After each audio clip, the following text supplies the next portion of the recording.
கர்த்தர் நம்மோடு கூட இருந்தால் இதெல்லாம் நமக்கு நேரிடுமா?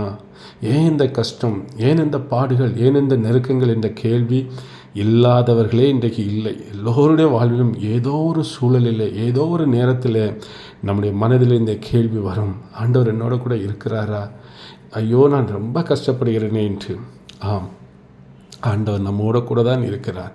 இன்றைக்கு கிதியோனோடு கூட ஆண்டவர் இருந்தார். ஒருவேளை நம்ம குறைவுகள், நம்முடைய பாவங்கள், இல்லை ஏதோ ஒரு ஆண்டவருக்கு பிரியமில்லாத செயல், இல்லை தேவ சித்தத்தின்படி சில காரியங்களை கடந்து போகிறதுக்கான ஒரு சூழல், ஏதோ ஒரு விதத்தில் இந்த பாடுகள் நெருக்கங்கள் நம்மளோட வாழ்க்கையில் வரலாம்.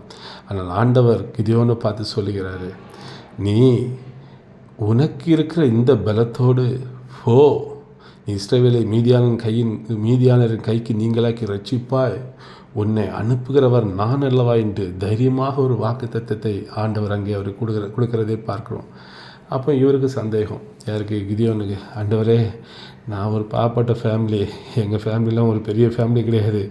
நாங்கள் மலேசியாவில் என் குடும்பம் ஒரு சின்ன எளிய ஒரு குடும்பம். என் தகப்பன் வீட்டில் நான் ரொம்ப சின்னவன். என்னால் எப்படி ஆண்டவரே